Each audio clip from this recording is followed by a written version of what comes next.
everybody, and welcome to the first edition of the UnderGround podcast. It's a podcast where I'm going to be reviewing smaller streamers, talking with them, smaller content creators, I should say, medium, bigger. We'll see how it goes. But this is the first episode of it, and I hope you guys enjoy. So the first guy that's going to be on the podcast is going to be a good friend of mine named Cylo. He's been streaming for a little bit over a year now, as well as content creating.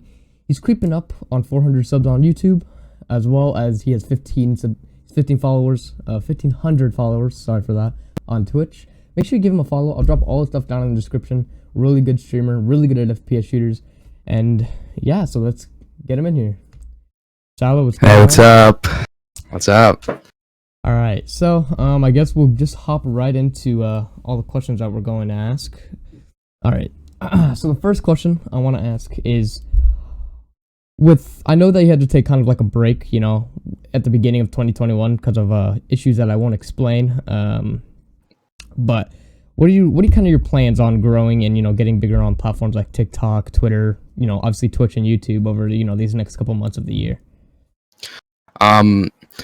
Definitely on Twitch, I plan to do different unique things that not a lot of other streamers do, including like challenges or just something that separates me from other streamers. I don't want to say anything just because I have things in mind and I don't want anybody taking them yet. And in terms of TikTok and YouTube, one, I just need to stay consistent. And if I stay consistent and just put in creativity and put in hard work and dedication, I definitely think I can keep improving in those. And then in terms of actually growing and what I see for myself in the future, I want to create some type of brand that I'm actually starting up now called C2C. It's a team/organization. I want to start that up and take that beyond a point where if gaming fails or something happens to gaming, that even C2C will keep expanding and growing because there's going to be so many business aspects to it that's not just gaming, like music and things like that. So that's what I see myself doing. Yeah, I definitely think streamers nowadays take it for granted that there's so many different opportunities to grow, especially with TikTok and YouTube and all that, where they kind of just say okay, well, I'm going to stream for 20 hours and then not post any content the next day or the next day, and just keep thinking that they're going to grow to status, like Ninja or Lupo or one of those guys who are really big on the platform because of what they've done before streaming and what they've done during streaming.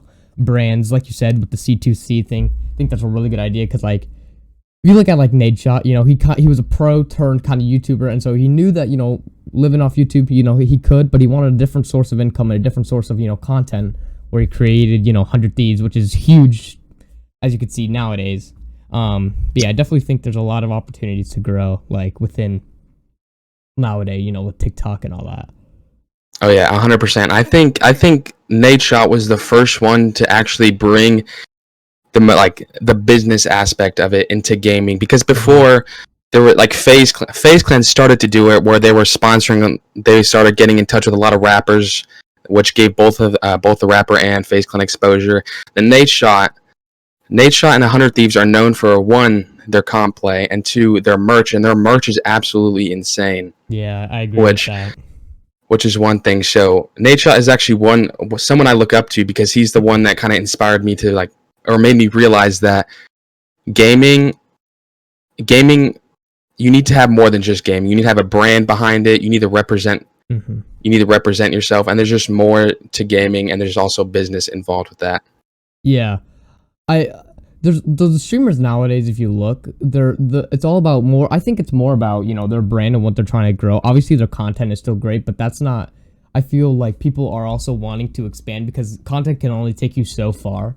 Like you said, it can only take you, to the end of the light, and having, like Nadeshot did, creating that kind of aspect. And I guess you could say kind of FaZe Clan, but FaZe Clan were the early stages of the extreme content, content house, content, and that kind of source. But Nadeshot definitely brought in that aspect of you don't need pro play, you don't need obviously you don't need content to sustain, and I think he really brought that with 100 Thieves, especially with their merch and the brand that they've made with the comp play and merch and all that. I really do think that.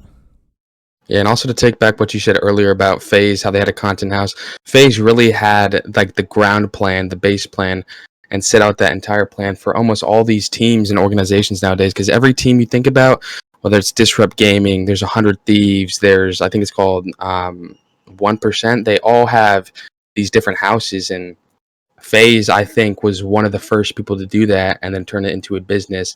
And now we see a lot of other teams doing it. So yeah, Nadeshot and FaZe definitely laid the foreground for a lot of these other teams.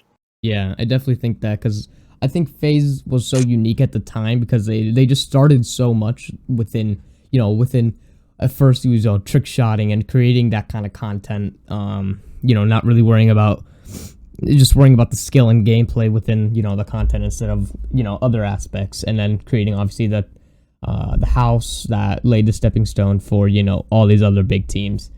And so yeah, I definitely think FaZe Clan was.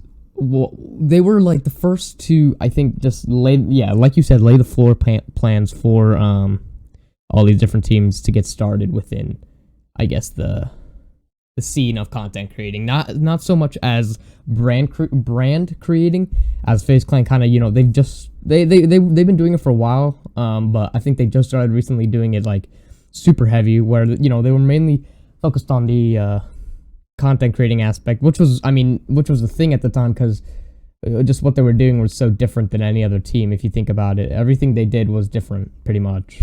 Yeah, but also back then, like we're going back to like 2010 to like 2014, probably before Fortnite came out.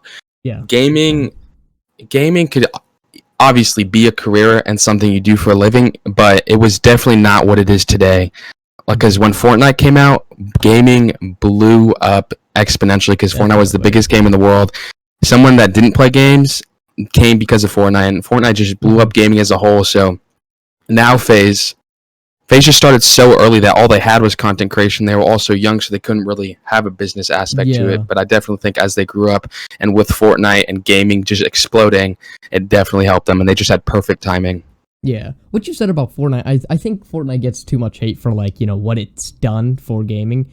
I mean, how big the social status is. I mean, I've hated on it. I think everybody has but that's just gaming. Everybody hates on a game sooner or later. But I think it gets a little bit too much for everything it's done. It's brought over so much popularity to gaming and gave aspects of hey, well, this could be something. Look at Booga. Well, he a couple million off of playing Fortnite. I mean, that's kind of crazy.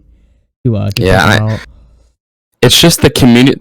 Fortnite has done so much. It's unexplainable how much Fortnite has actually done for gaming, but it's obviously not at its peak anymore, and it's been doing better recently, but it's slowly losing a lot of players, and it's just because the player base and the community surrounding it, it's very childish and immature and toxic, which I think is the downfall of any game. So I'm not sure what Fortnite could do about that, but yeah, that's definitely the downfall of it.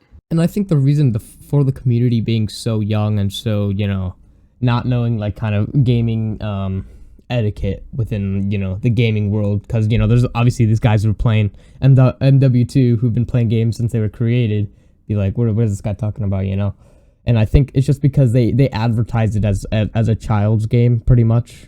If you look definitely the art style of it.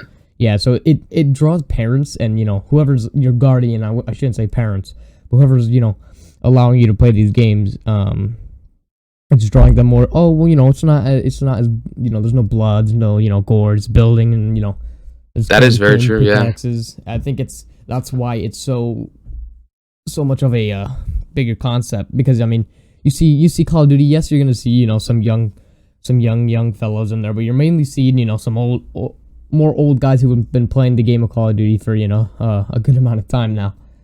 But that's why I think Fortnite has such a young player base and such a player base where they don't understand what the gaming etiquette is, and they kind of get butthurt over being called a name, but that is very true, because with COD, there's obviously it's M for mature, so a lot of that actually deters a lot of parents from buying that for their kid. And just with Fortnite, since it doesn't have that and it's very kid friendly, that definitely opened the market for a lot more players, 100%. I've been seeing on Twitch while I scroll through a lot of streamers that I usually don't see streaming too much. They're streaming GTA 5M roleplay. You seen that? On Twitch? No, I haven't. I have. I think Adapt is playing it heavy. Rice Gum, from what I've seen on my recommended or whatever. I've seen XQC play it as well. I've played it a little bit. I think I find it kind of enjoy, and enjoyable because you can within that game with being kind of realistic, you can build a lot of good friends with that. But I think that has some room to really grow as well with all these content creators. Like Summit plays it a lot. I've seen Adapt, XQC, obviously, like you said, just big streamers and content creators playing that game, and that's with any game, honestly. Like you see them. I wouldn't have known Fortnite without like Shroud or somebody saying it to me. Like, hey, well, this game looks kind of good. Maybe we'll give it a try. Yeah, and Fortnite was one of the first games that was just free, straight up free. So everybody had the chance to buy it, and it was on every single platform from Nintendo Switch to the phone to X. It was on everything, which was a great marketing plan for them. And their skins 100%. And their cosmetics, they were nice, they were beautiful, and everyone was hyped about them, which is where they get their money from. And yeah, I feel like Call of Duty isn't a game because obviously you pay $60 for Call of Duty. But it's a game where people aren't really caring, like, hey, well, this guy has a really cool skin. When you're in Fortnite, you're like, hey, this guy has a hella rare skin, Obviously, in Call of Duty, there are, a couple rare cosmetics. But, I mean, there's opportunities for everyone to get them. Unlike Fortnite, where, you do have to buy it a little bit, the rare skins can sometimes be a lot more, like that. But I think Fortnite did a really good job with their market and all that marketing. Yeah, not bringing back the Skull Trooper for a while. Yeah, they definitely did really good with that. I just feel like through these middle seasons, not now, because now when I recently been watching it, it has taken a turn for it's going in the right direction. But I think definitely in these past seasons they haven't been listening to what people want, and that's with every game. I mean, people kind of complain like, oh, they're not listening to us. People don't understand that it's not so easy to just fix a gun like that in a snap of fingers. There's a lot that goes into fixing things in games. It's fixing all that. I think they complain a lot. I do obviously as well when I get killed by something that pisses me off, but I think people kind of overreact when something is kind of broken in the game or something, because it does take a lot to fix those. Obviously there is a couple of silly mistakes like Call of Duty's done. I don't know if you remember the shotgun on the burst. Oh, the FAMAS. Yeah, I remember that. Yeah, the underbarrel shotgun. Yeah. That's obviously a mistake. They didn't mean to put a shotgun that's 2 taps. Obviously they didn't mean that, but there's just a lot of silly mistakes that I think people like, obviously they didn't mean for underbarrel shotgun to do more damage than a real shotgun or a sniper. But, brush it off for, a second, even though it's meta for, 2 days. Because I don't think that was in for very long, right? That was in for, less than a week. Yeah, they got that done very fast. But the thing is, the reason why COD and Warzone they're the same thing. But the reason why Activision gets so much hate is just because they're a multi-billion-dollar company. And I have multiple examples. There's the Bruin that was very overpowered for a long time. It took them, I think, a month and a half, 2 months to fix that. There was the AS Val where you could shoot through any single wall, no matter how many walls there are. You could shoot through anything. There's just so many bugs and glitches that just haven't been fixed by COD that have been there since I started playing 9 months ago, and it's just a bad reputation for Activision, and I have seen them getting a lot of heat for that. Yeah, definitely. I think with the meta though, with guns and all that, it obviously and it's with every game, it changes quite frequently. If you look every season, there's been a new gun that has been meta. The first couple seasons, it was the Gra or whatever it was before. When I started playing, the meta was Gra. Then went to Bruin, and then it keeps cycling. I think they kind of what they did with Cold War is they definitely what I think is they made those guns like the Mac-10, the FAR. They made them super good. So they get more of a player base towards Cold War. So oh well, this gun's overpowered. Let me buy Cold War and level it up. Oh yeah, 100%. That's definitely what I did. I know that. I was like, damn, these guns are god tier. Let me go buy Cold War and then never play it again. But yeah, I think they did it was good marketing. Kind of pissed a lot of players off, but it was good marketing if you think about that. If they did that at all. Yeah, unfortunately, it was good marketing, but unfortunately, when that update first came out, there was a lot of hype surrounding it because there was a new map coming out. There was all the Cold War weapons coming out. There's a lot of stuff for this game. And then, unfortunately, the new map kind of sucked. All the Cold War weapons, a lot of people didn't even have Cold War, so they're all stuck at level 1 and nobody wanted to level them up. But yeah, I definitely feel that Warzone, insanely good at marketing. Obviously, they're a multi-billion-dollar company, but they don't really listen to their community at all, I think. Yeah, and going back to like Activision or getting, being a multi-billion-dollar company, getting a lot of hate. I do say people overlook that this game is honestly, I think, in my opinion, one of the best Call of Duties we've ever seen in our lifetime. Like the game is it's the multiplayer is good. They did a really good job knowing what people wanted, which was a battle royale. Stealing a lot of those Fortnite pros. If you look, like Symphony, who's a pretty big one, he moved. Tifu, I know he played it for like a while. Cloakzy as well. Cloakzy, they all moved over because Fortnite was kind of outdated. People were kind of hating it at the time because of what they were doing to the game, and Warzone kind of brought that aspect of Call of Duty, which everybody likes. If you're a gamer, you like Call of Duty mostly. And so they said, okay, well, people are liking Battle Royale. They like our game. So let's bring the Battle Royale aspect over, and we can do something with that. And they did. It's huge right now. It's huge. Yeah, like I feel like Warzone, like there's a lot of mixed opinions about this, but I definitely feel if Warzone did not come out for Modern Warfare would be considered a terrible COD because the multiplayer, it's fine. I think it's better than Cold War. I don't like Cold War's multiplayer, but I definitely like Modern Warfare is not a good Call of Duty if it didn't have Warzone. S&D is fun, but besides that, the maps are just not very competitive and it's just not very fun. So Warzone definitely carried it. I get that. I think Cold War is going to be I think Cold War is definitely going to be more of a comp game than Modern Warfare was within like S&D and all that. Yeah, definitely, because Cold War has a 3-lane map design, which Warzone did not. Yeah, so it was.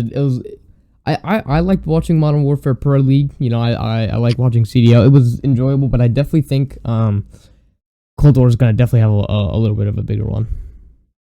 Oh yeah, and Cold War, I think I have the same opinion about Cold War. Like Cold War, it's a good COD. Zombies in that, oh my god, it's so fun. If they were consistent with zombies and kept just putting out more zombie maps, more zombie content, that game would blow up a lot more. But yeah, the multiplayer in that game as well, it's not as good as we'd hope it, as we'd hope it'd be.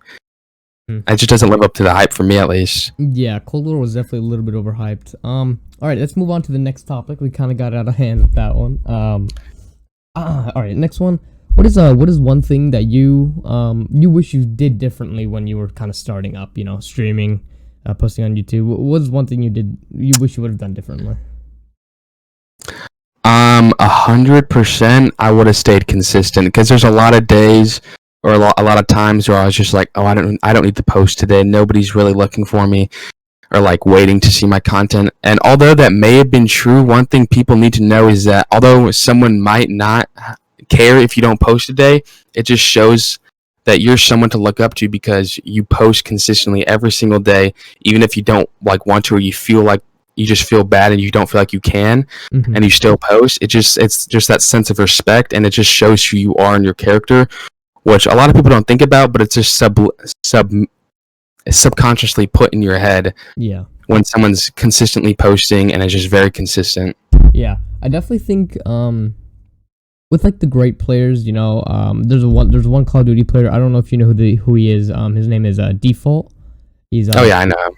Yeah, Default. He's he's obviously really good at the game. Gets people call him hacker all the time, and that's with you a little bit as well.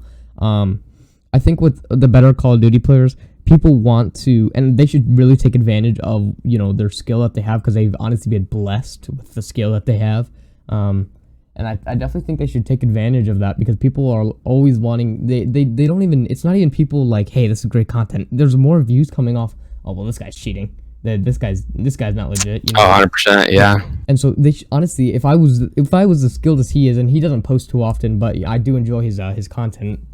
But when he does post, I mean, he gets 100,000 views in a day just by people saying he's hacking, people saying he's cheating, and he's built such a big platform on Twitch. He just recently got verified. I think it was at the beginning of 2021. He got verified. That was awesome. But he built a really good community that I'm a part of, and I know a bunch of them in there. In his Discord, great community over there, and his Twitch is also really great. A lot of good people there. but I think that he should take more of an advantage. I know he has some issues with his internet, and that's with a lot of people as well, including myself. But there's just so much opportunity there for you to grow a lot more than he is now, especially if he posts a lot more with like all those accusations that he gets with, just his raw skill that he has. Yeah, and one thing to go off of is that no matter how good you are at a game, that game you're playing is eventually going to die. You're going to have to Mm-hmm. switch games, especially if you see streaming or content creation or competitive play as a career. There's only a few games that have ever lived on for like more than 10 years, and that's CS:GO, Minecraft. Minecraft isn't really competitive; it's more just content creation, having fun. Mm-hmm. And then those are the two games that can, and League of Legends. So the Yeah. thing is, if you're a competitive player and you're insane at a game, you need to have some type of personality. Like that's one thing that I've struggled with because I know like I'm not the most exciting person, but I've always been good at Warzone. That's why a lot of people watch me. But Mm-hmm. I've always thought in my head, what if my Warzone doesn't like stops working, or what if like something happens with Warzone and it's not alive anymore, and I have to switch to a new game? Mm-hmm. Will people still watch me for me, or are they going to leave me? Yeah. So it's like if you play competitively, you need to know how to interact and how to have fun and just how to have a fun personality that people want to watch. So just in case something happens with the game you're playing, you still have that fan base that wants you for you and watches you for you. Yeah. And I think that's a really good trait to have. If you look like Nate Shot, again, putting on Nate Shot. Nate Shot, we're going to talk about him a lot, guys, because he's just such a great content creator on like what he's done. But I think he did such a good job with like his personality. If you look, when he's on playing on the main stage, he was always like, you knew like, oh wait, that's Nate Shot. He was always acting, a little bit different than everybody else. He was on his YouTube videos, he was acting a little bit different from everybody else on his streams. Pretty much everything, and he's obviously, he's done so much different from everybody else, and he has that personality that people say like, hey, well, maybe I'll click on a Nate Shot video instead of, this rando who I like watching but have no personality. He's just good at the game, and yeah.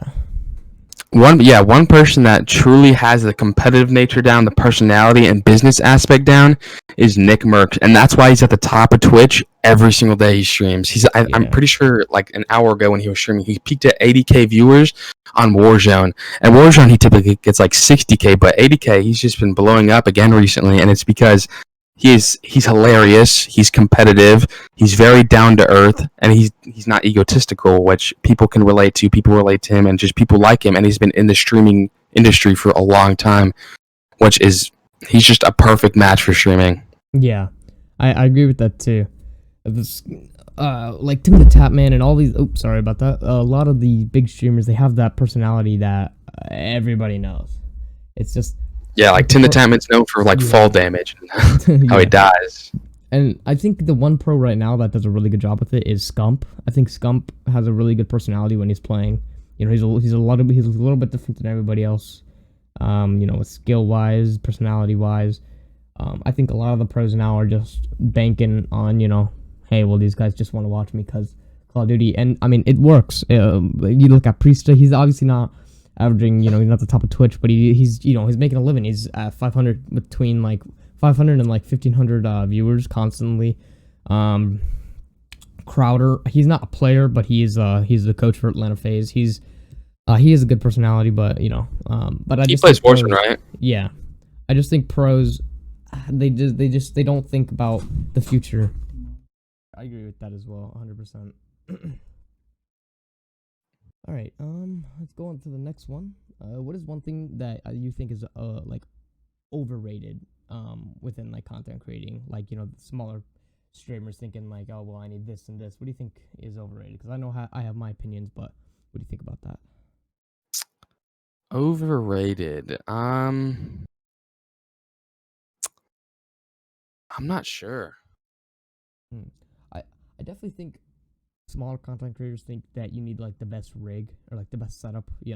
Like they think, oh, okay, well I need this, this, and this and that. You look at Sig Ninja, for example. You look at his earliest videos, he's using 360p webcam and just crappy stuff. Now I look at him, and it's because he stayed consistent with it. I think, even with that crappy setup that he had the skill to be good, and he was consistent with it. I think that's why I personally like him, is because he had that like motivation to keep going. I think, especially with that smaller setup that he had. Just not being as fortunate as even like myself or as some people are. Have the things that they have who don't take advantage of content creating or streaming or doing whatever. He kind of took advantage of, well, I had the motivation to do it. Yeah. And actually hearing what you're saying is one thing that I think is actually a little not necessarily overrated, but not necessary is definitely the background of your streams. Like a lot of people invest in a lot of these nano leaves or different RGB things or different paintings or pictures. And while like if you're a new streamer that doesn't have the money to spend, I think the background of your stream is the last thing you need to worry about. Maybe just put a poster up or maybe just put like an RGB strip back there that's like $5. But I don't think you Mm-hmm. should be going all out if you're a new streamer that doesn't have the money to do so, just because people are looking for you and focusing on you and not necessarily what's in your background. Although, if you do have some cool stuff in your background, it does spark questions which people ask in the chat and can then turn into actually really fun conversations and things like that. But Mm-hmm. I definitely think that is definitely overrated. Having a nice and colorful background, I think those things come later on in the streaming career, but you Yeah. don't need it off the bat. I definitely think one thing that, if especially if you're going with a webcam, is definitely lighting. Having some source of lighting within um, your stream. Not like in the background or anything. I'm talking about like if you have a Like webcam, a ring light for your like a little face. light right behind it. Something that Yeah. just sparks your face a little bit more and separates you from the background. I see a lot of streamers today that are just sitting in like an all black room with their monitor. Um, that's blaring in their face. I think turn a light on, do something. Just And set your actually, force apart, like set you apart from the background a little bit. what I do, because I don't have a ring light because it broke a long time ago, is that on Streamlabs when I'm streaming, I have it on my left monitor. Mm-hmm. I use the white. I use the white background, Mm, and it's yes. actually it's insanely bright. Yeah. So I don't need a ring light because when it's dark, this lights up my face and my neck, and it's legit perfect. I'm using it right now to light up my face, and it's Yeah. it's pretty colorful and it makes me bright, and I don't have to buy a ring light. So if people have two monitors and you don't have a ring light, definitely use the white version of Streamlabs and not the dark version because it really does light up your face. I definitely agree with that as well. I've seen. Isn't that quite? I don't know. I don't know exactly when that came out, but I'm pretty sure it's a relatively. It's a newer feature that they added just a little bit ago. I don't know. Um. I'm not sure. I started doing it like 3 months ago. Yeah. That's around when I saw it. I used to use that, but now I have a little bit of lighting. I don't usually stream or anything just because don't I haven't recently had the time. I'm going to do it a little bit more, but yeah, I definitely think there's a lot more aspects. You don't need the biggest. You don't need a softbox or a ring light. There's a lot more that you could use. You can use obviously like you said, the OBS. I know Discord has a white version, but that might be kind of scuffed. I don't know how your setup is, how That people's is true. setups You can use are. that too. I don't know how setups are arranged, but if you have like two on each side and you're using your OBS and then your Discord, that might be good to light up your face.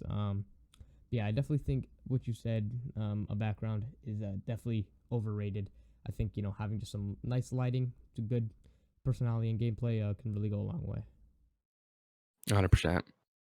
All right, going into the last topic of the day. What would you say is the best way that you can grow on any platform?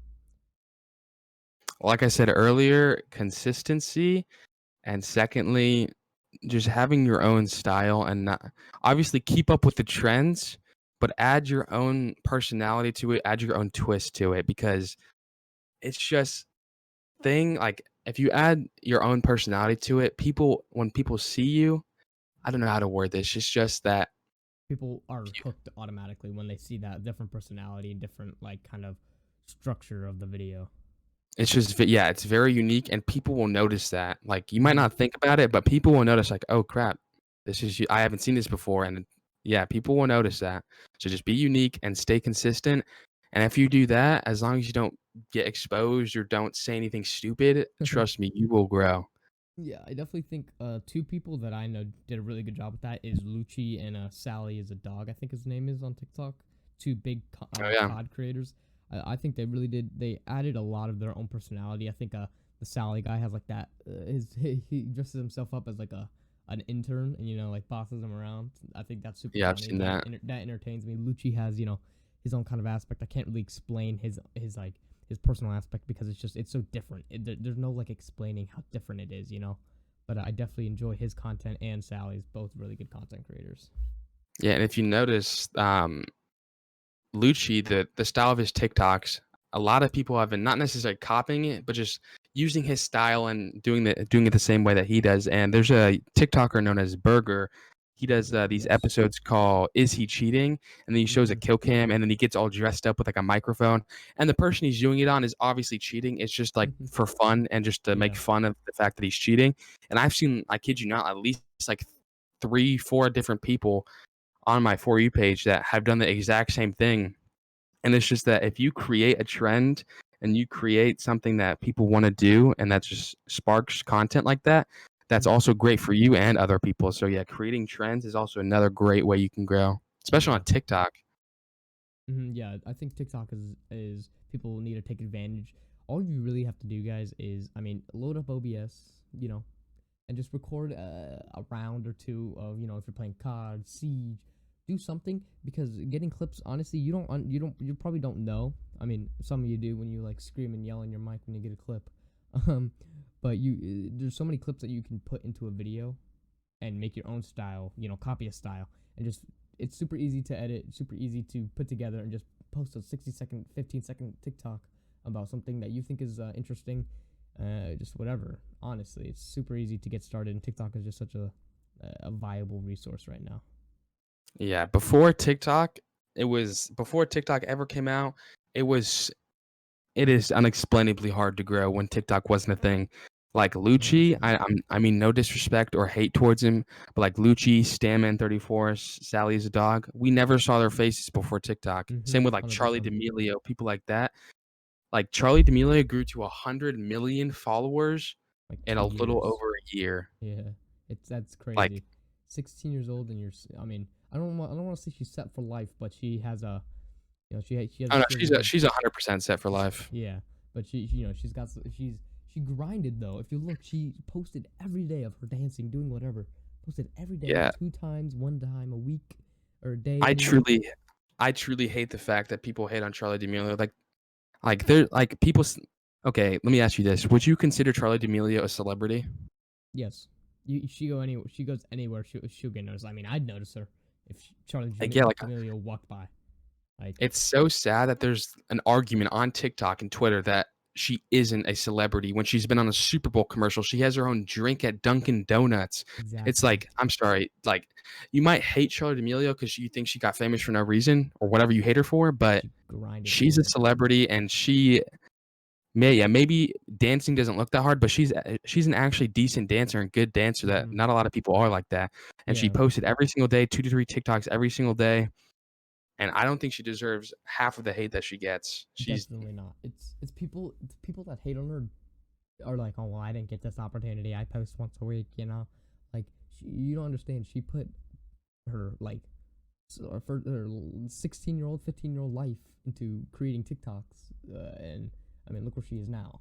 You know, blew up. I mean, she's a freaking celebrity now. You go anywhere, she goes anywhere. She's getting noticed by somebody, and people just I definitely think she doesn't. She gets way too much hate for who she is and what she's done for TikTok. yeah, and the thing about TikTok is that you need one video to set off your career because I had a video like I would say like I would say like 5 months ago that I How I posted and found I you. killed it. Yeah, I killed a streamer and he called me a bunch of mean names and said stuff about my mom. And then later on in that game, I killed him and I posted that and that got like I Oh, think 7 million views. wait, And was like that what was his name? I know who you're talking about. No, I found you off that one TikTok that like your first one that blew up that was kind of going through like your stages of streaming. Like the first oh yeah, information. That's how I found Cylo here, and I've kind of grown with him.